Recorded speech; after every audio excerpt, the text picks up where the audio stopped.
So the Allen & Heath dLive has 16 totally customizable effect slots.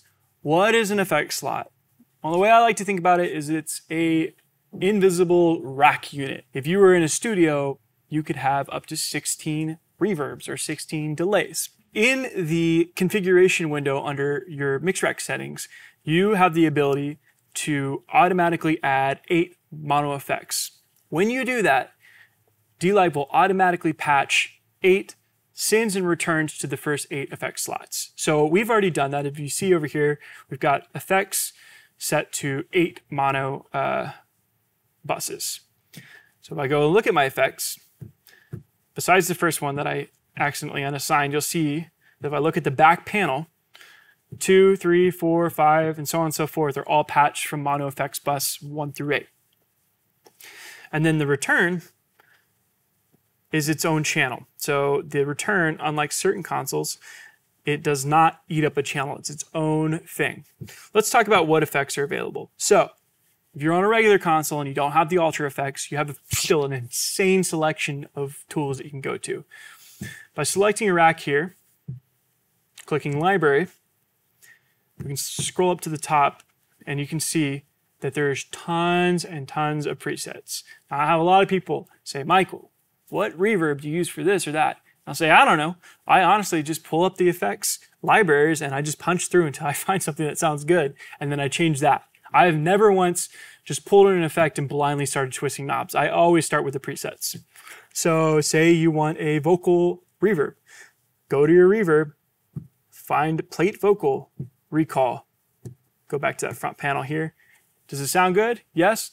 Great, don't change it. From within this effect rack, you also have your own set of equalization. So if you click PEQ, I usually like to look at the graph setting here because I'm very visual. You can take and you can make your EQ sound terrible or whatever you want on the return.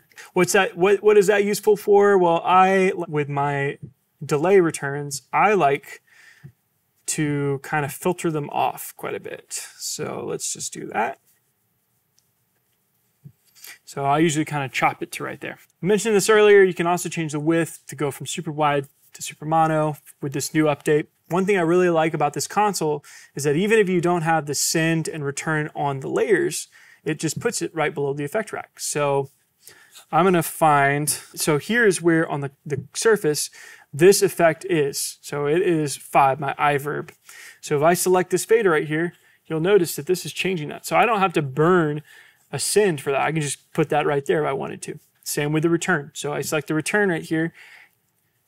Notice I'm turning it up and down and it's moving it here. So again, I don't have to use a channel or a layer spot for that. Additionally, you can change the send level from the return here too, which is pretty wild. Like I can select aux 2, change the send level from here.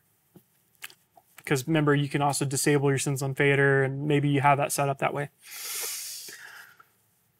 So we have some cool reverbs. There's some very typical stereo delay options. We also have Bucket Brigade, which is kind of like, I don't know, like a tape delay sound. Very interesting sounds. Echo. This is a tape echo, tape delay. ADT, automatic double tracker. This is cool for like stereo wide sounds. I like to use this on guitar sometimes to like thicken up the lead, or I'll put this on BGVs to make it sound wide, especially in gospel. This is like 85% of gospel vocals is ADT. Chorus, same situation. I'll use that sometimes if I want a cool sound. Maybe sometimes I throw a chorus on a bass that I like turn on and off for like cool sections or songs or whatever where I need some insane width. Flanger, never needed a flanger, won't lie to you. Phaser, you can do some cool vocal effects with that. Symphonic, it's kind of like chorus, a little more thicker. Subharmonic, I like using this on kick out and maybe bass sometimes if you need some extra low end information. Not quite R bass from Waves, but it's close. Gated verb, again, I just always pull up a preset. Say I want a gated snare. Look, there's a gated snare preset. Recall, done. Pitch shifter, self-explanatory of what that does. If you need like a cool octave down effect, like I have this one band I work for where I drop the vocal down like an octave. This is what I'd use for that. I'd use the shift your octave down. Sometimes you can create some cool effects on the lead vocal by like pitching the, sending your vocal to this and pitching the left slightly down, the right slightly up. It's like creates a lot of width. Rotary speakers modeled after a Leslie. There's also a de-esser on here. It's pretty self-explanatory of what that is. It takes away the S's. There's dynamic EQ if you need a little more additional help. If you run out of 64 channels of dynamic EQ somehow, you can add these on. These are also modeled after like the SQ versions of the dynamic EQ. More multiband. Transient controller if you need to make something like super punchy, like a snare or kick. Sometimes mixing in a transient designer in parallel can help. There's also the Dimension Chorus. It's modeled after a Boss pedal. I love using that thing on BGVs. I love using that thing on bass as well, guitars. It's a little more interesting than just a traditional chorus or an ADT in that case. Now, the newest thing that you've probably been hearing about is the Rack Ultra effects. Now, personally, I have not had a ton of time to dive into what sounds good and what doesn't, but all I know is there are a ton of new things on here. The most notable things being auto-tune and saturation. So personally, I've always felt like most consoles do not have enough saturation options on there. So that's pretty cool that's on there. I mean, like, let's just take a look. Saturator. Cool. That's awesome. Like, I can saturate my whole left, right if I want to. Yeah, so some great things on there that you'll only have if you get that external card on there. If you're on a console that does not have the card, you'll still see this tab. If you're on the new firmware, it just says demo mode only. So you don't get that. Also notable is with these 8 additional effects, they come with their own 8 additional send and returns. You don't like have to lose buses for these. So I talked about how if you add mono effects buses or stereo effects buses, it automatically patches those there. We talked earlier about how you can insert a channel directly to an effects bus. Here's something I want to show you that's kind of cool in my opinion for specifically the church setting. Say, for instance, you have a bunch of vocalists.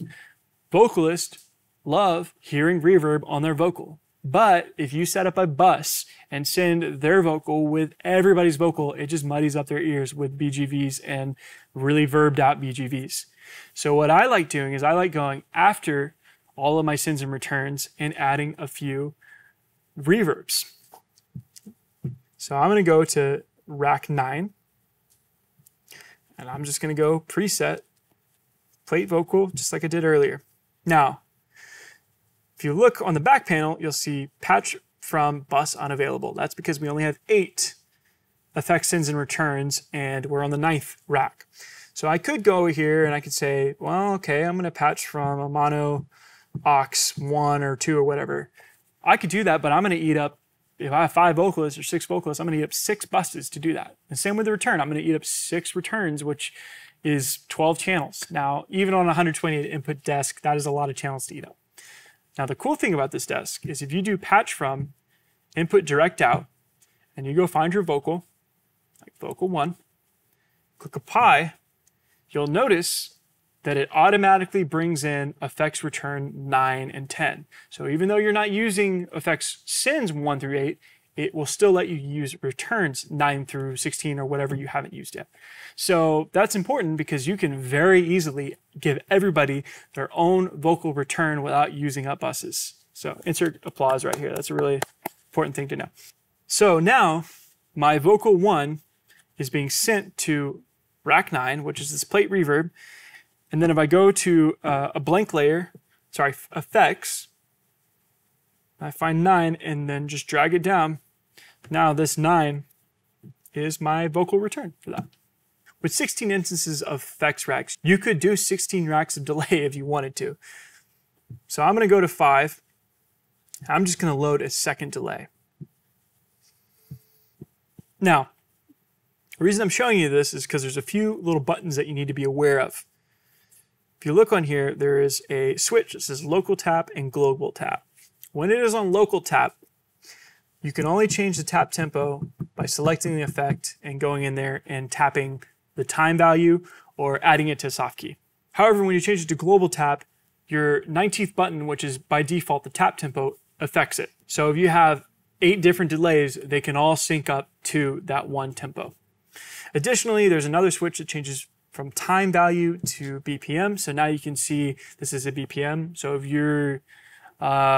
you've got a really great planning center plan and you can see the tempo for each song, instead of tapping it in, you can literally just go tap the BPM and just scroll with the touch and turn until you find it. I'm going to show you a quick little trick that I like. A lot of people, when they want to slap, like a slap sound, I feel like a lot of people instantly go for reverb. I don't know why, because I've always felt that using delay gets you a better effect. So if you change to local tap, change it to milliseconds, and you unlink the times, I've found that taking the left side and going to like 110, 111, and taking the right and going to 125 or around there, you get like the coolest, best sounding slap delay that you've ever heard. Of course, you need to turn your feedback way down too. Finally, if you have an effect that you've made that you really like, you can go to Library, User/USB, Store New, and you can save that to a setting. So now if you go to any rack, you can recall that same delay. We haven't really talked about the library much, but you can use that for anything, for any channel or for any aux. So now that you know how to make some cool luscious verbs, let's talk about how to send stuff to those cool luscious verbs.